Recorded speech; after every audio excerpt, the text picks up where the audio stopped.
नमस्कार। इन खबर में आपका स्वागत है। एलजेपी के संस्थापक रामविलास पासवान के हिंदू कैलेंडर के मुताबिक कल पहली बरसी थी। इस पे उनके बेटे चिराग पासवान ने बड़ा आयोजन किया, जिसमें प्रधानमंत्री नरेंद्र मोदी या गृह मंत्री अमित शाह, जेपी नड्डा तो नहीं पहुंचे, लेकिन प्रधानमंत्री नरेंद्र मोदी का संदेश पहुंचा, जिसमें उन्होंने पासवान जी को बिहार का गौरव, देश का महान सपूत और सामाजिक न्याय का बुलंद आवाज़ बताया। इस चिट्ठी को पा करके चिराग पासवान, जो बहुत दिनों से उनकी आवाज़ सुनने को बेताब थे कि प्रधानमंत्री कुछ तो बोलें, काफ़ी खुश हुए और कहे कि ऐसे ही सर अपना आशीर्वाद बनाए रखिएगा।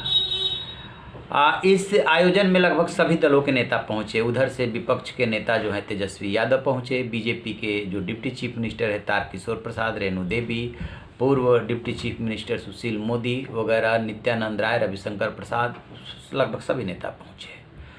उधर से हम से जीतन राम मांझी, जितने भी नेता थे बिहार के सब पहुँचे। यदि कोई नहीं पहुँचा और जिस पे सबकी नज़र लगी थी तो वो है जेडीयू के सबसे वरिष्ठ नेता और मुख्यमंत्री नीतीश कुमार। नीतीश कुमार से चिराग पासवान जो है समय मांगते रह गए, समय नहीं मिला।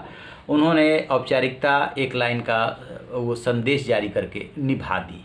उसका नतीजा ये हुआ कि जब नीतीश कुमार नहीं पहुंचे तो उनके पार्टी का भी कोई नेता नहीं पहुंचा, जिस पे एलजेपी के प्रवक्ता अशरफ अंसारी ने बहुत ही अफसोस जताया कि राजनीति अलग है और ये व्यक्तिगत कार्यक्रम था। तेजस्वी यादव भी बोले कि हमसे और चिराग पासवान से नीतीश कुमार बहुत ही वरिष्ठ हैं, 15 साल बिहार के मुख्यमंत्री रहे, उन्हें ये शिष्टाचार तो निभाना चाहिए था, लेकिन ये चूँकि व्यक्तिगत मामला है इसलिए इसमें ज़्यादा बोलने की ज़रूरत नहीं है। अब सवाल पैदा ये होता है कि नीतीश कुमार ने जब रामविलास पासवान का निधन हुआ था तो तब तो गए थे श्रद्धांजलि व्यक्त करने के लिए, आखिरकार बरखी के कार्यक्रम में क्यों नहीं गए? क्योंकि एक और व्यक्ति पर नज़र थी, वो थे चिराग पासवान के चाचा पशुपत पारस, जो कि केंद्र में अब मंत्री हो गए हैं। वो आप तस्वीरों में देखेंगे बैठे नज़र आ रहे हैं और पहले भी बोल चुके हैं कि चिराग नहीं भी बुलाते तो भी मैं जाता। तो देखिए, नीतीश कुमार के बारे में ये कहा जाता है कि अब वो जिद्दी हैं। चिराग पासवान से इतनी दूरी बढ़ चुकी है उनकी, और जिस तरीके से चिराग पासवान की पार्टी में टूट हुई उसके पीछे नीतीश कुमार का ही हाथ माना जाता है। लल्लन से जो अब अध्यक्ष बन गए हैं पार्टी के, कहा जाता है कि उन्होंने ही ये टूट कर आई थी। तो एक तो कड़वाहट बढ़ी, और नीतीश कुमार इस बात को भुला नहीं पा रहे हैं कि चिराग पासवान की वजह से ही उनकी पार्टी 43 सीटों पर पहुँच करके तीसरे नंबर की पार्टी रह गई। दूसरी बात ये कही जा रही है कि नीतीश कुमार को भी भली भांति पता है और बीजेपी को भी भली भांति पता है कि उनका ये रिश्ता बहुत लंबा चलेगा, ऐसा लग नहीं रहा। हो सकता है कि समय से पहले बिहार में चुनाव हो। बीजेपी स्वाभाविक रूप से अपना मुख्यमंत्री बिहार में बनाने के लिए बहुत दिनों से छटपटा रही है, और नीतीश कुमार को उसे इसलिए मानना पड़ा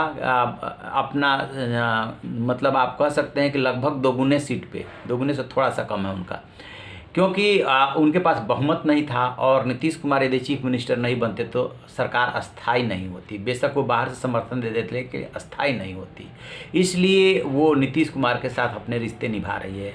लेकिन जिस तरीके से नीतीश कुमार बाहर हाथ पांव मार रहे हैं, उससे बीजेपी को भी लग रहा है कभी भी वो बाहर हो सकते हैं, यानी एनडीए का और पीएम मोदी का दामन झटक सकते हैं। उस परिस्थिति में के लिए भी बीजेपी तैयार हो रही है, और बीजेपी एकदम से एलजेपी को नहीं छोड़ेगी।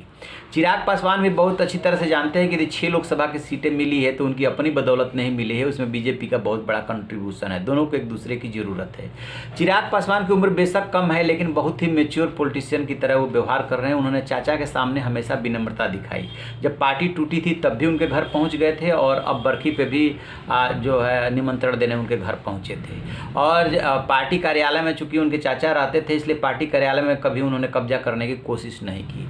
तो ये जो उनकी विनम्रता है, और एक साथ तस्वीरों में पूरा परिवार नज़र आ रहा है, यानी कि पशुपत पारस भी पहुँचे, उनका बेटा भी पहुँचा, पत्नी भी पहुँची, और उधर से उनकी बड़ी अम्मा राजकुमारी देवी और पूरा परिवार आया। हाँ, प्रिंस राज और जो उनके भाई हैं कृष्ण राज, वो ज़रूर नहीं आए।